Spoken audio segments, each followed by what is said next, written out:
Hey Frenchies, alors bienvenue ou re-bienvenue sur ma chaîne. Aujourd'hui je vais manger des ailes de poulet façon coréenne avec beaucoup de piment, beaucoup de graines de sésame, des feuilles d'algues. J'en ai aussi également ici. Aujourd'hui il y a courrier du cœur, il n'y a pas de dédicace donc reste là. Mon dieu, je sais que ça va me piquer. Je vais commencer par me servir. Alors aujourd'hui je vais boire du Montpellier goyave ananas, nectar de fruits à base de jus concentré.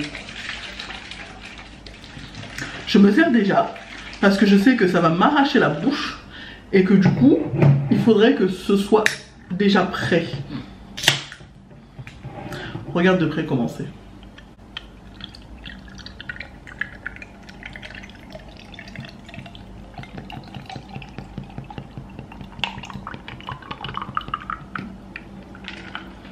Ouh.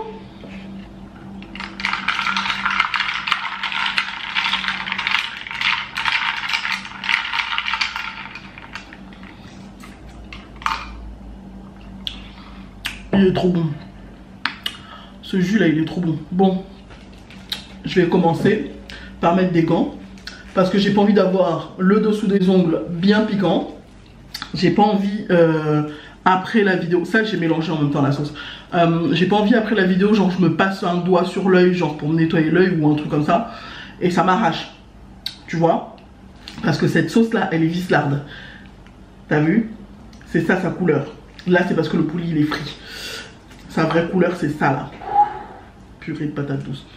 Alors, tiens je te montre déjà de près ce que ça donne. T'as vu de près comment c'est? Ok, première bouchée.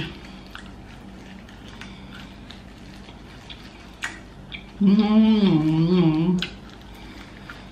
Mmh.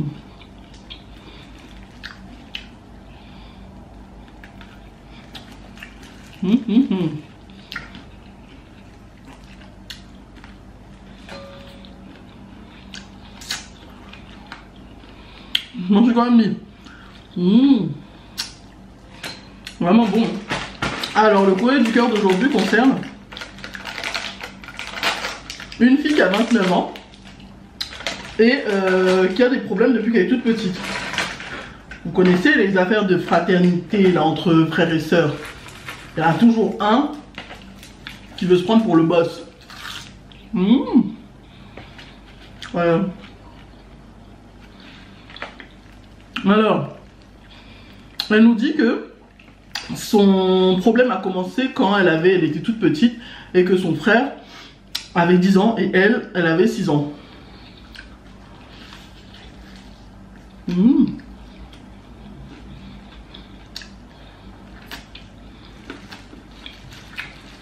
Complètement vide.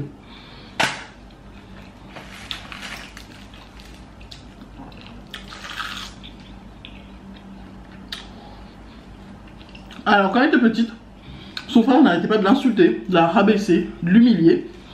Elle a eu beau se plaindre à ses parents ont toujours dit oui bah c'est rien, c'est des histoires entre frères et sœurs, c'est rien. Elle a à plusieurs reprises dit à son frère d'arrêter, oh bah c'est rien, c'est des histoires entre frères et sœurs, c'est rien. Il a jamais voulu s'arrêter.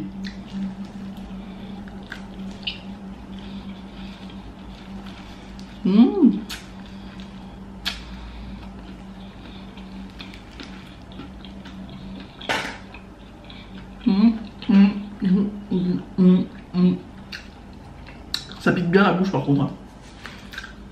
Donc, et comme elle a toujours aimé tout ce qui est vétérinaire et tout ça, elle s'est dit qu'elle ferait ça comme travail plus tard. Parce que c'est sa passion.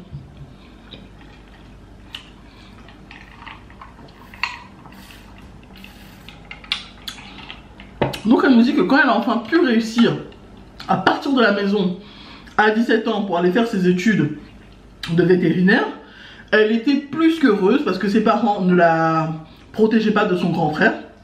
Et son grand frère, pour lui, tous les coups étaient permis. Donc elle était vraiment ravie, vraiment surexcitée pour ce nouveau chapitre de sa vie.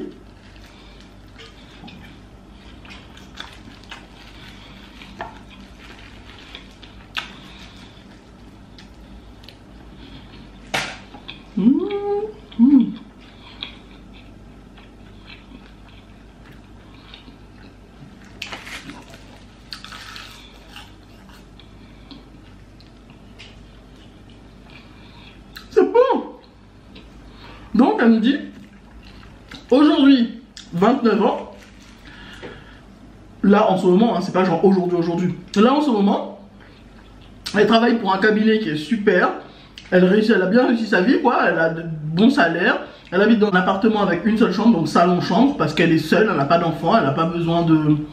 Elle pense pas encore à ça tout de suite.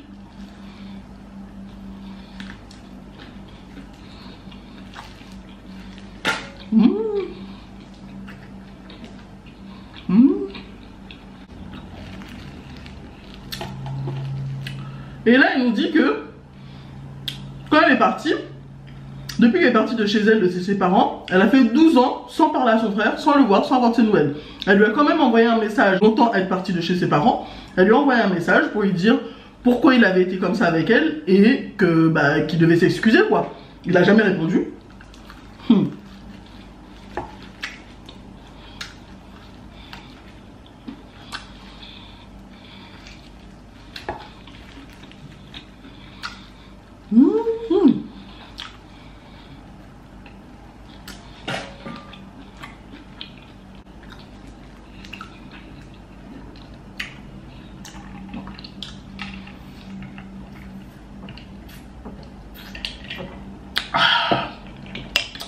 Ça rase bien la bouche, hein.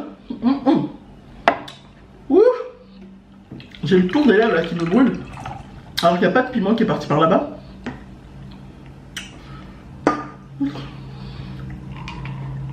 Je vais laisser ça par là pour éviter de salir le verre.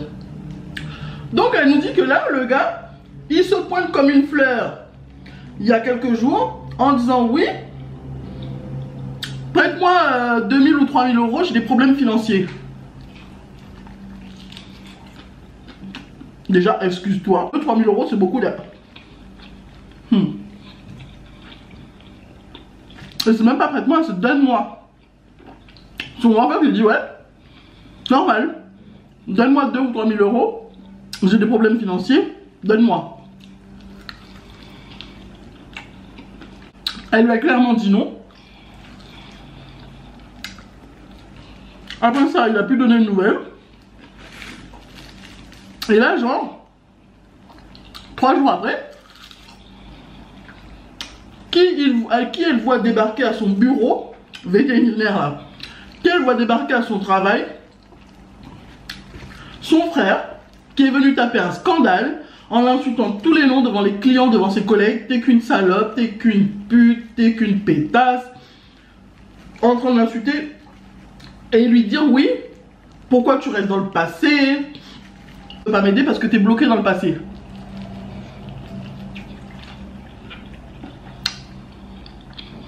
Et là, il nous dit qu'elle ne sait pas quoi faire.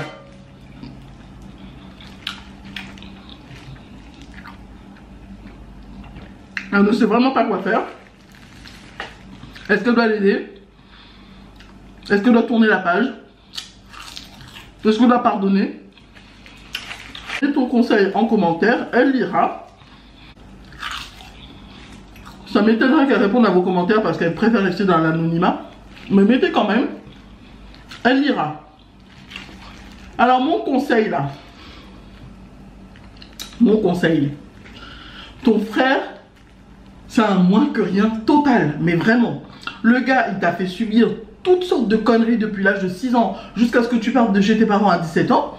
Il ne s'est jamais excusé. Il a pris plaisir à te harceler, t'humilier. Et je suis sûr qu'il a dû te frapper aussi en cachette.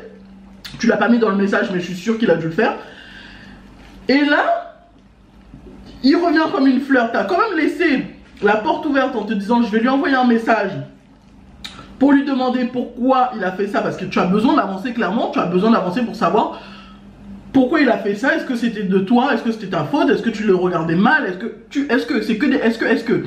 Donc tu lui as quand même laissé la porte ouverte en lui envoyant un mail pour qu'il puisse s'expliquer et s'excuser. Il t'a ignoré total.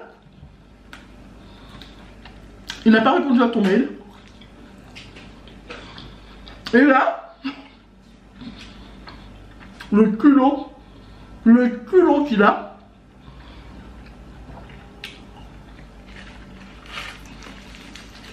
il vient comme une fleur te demander de ne pas prêter, te demander de lui donner 2 à 3 000 euros parce qu'il y a des problèmes financiers. Ben écoute, tu lui as dit non clairement. Il a encore plus de culot de venir sur ton lieu de travail, t'insulter, te rabaisser, t'humilier devant tes clients et devant tes collègues. Donc clairement, lui vit dans le passé parce que lui il continue d'être comme ça, il croit qu'il a tous les droits sur toi. Et il pense que bah, comme il fait ça, bah, tu vas tellement avoir peur que tu vas lui donner. Tu lui donnes pas. Tu lui donnes pas. Tu vas aller voir la police. Tu vas demander un truc d'éloignement. Clairement, hein, avec ton travail, là, je suis sûr qu'il y a des caméras. Tu prends les parties des caméras et tu déposes plainte. Parce que le gars, il est capable de faire ça. Il est capable de venir t'attendre pendant que tu sors le soir du travail, te suivre chez toi et te défoncer. Tu portes plainte.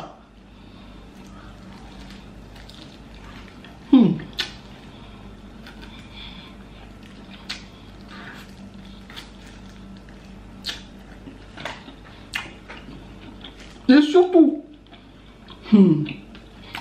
ne culpabilise pas. Lui a eu la chance plusieurs fois de s'excuser, de demander pardon, sortir du passé, lui comme toi, et avancer ensemble en tant que frère et soeur. Mais il a décidé d'être un vrai connard, clairement. Donc non, lui donne pas, lui donne surtout pas 1 centime. Surtout pas. Et ça a réussi à transpercer, regarde-moi ça. Et je suis foutu. J'en ai sous les ongles déjà. Ne lui donne rien du tout, pas 1 centime, rien. Il ne mérite pas, ce genre de personne-là ne mérite pas. Alors il crée le chaos, il sème le chaos, la terreur, il humilie les gens et il vient insister pour que tu lui donnes. Commence par être gentil et après on pourra t'aider. Franchement. Alors mets ton commentaire, hein. T'es pas obligé de faire comme moi, t'es pas obligé d'être du même avis que moi. Mais franchement, ce genre de personne-là m'énerve comme pas possible.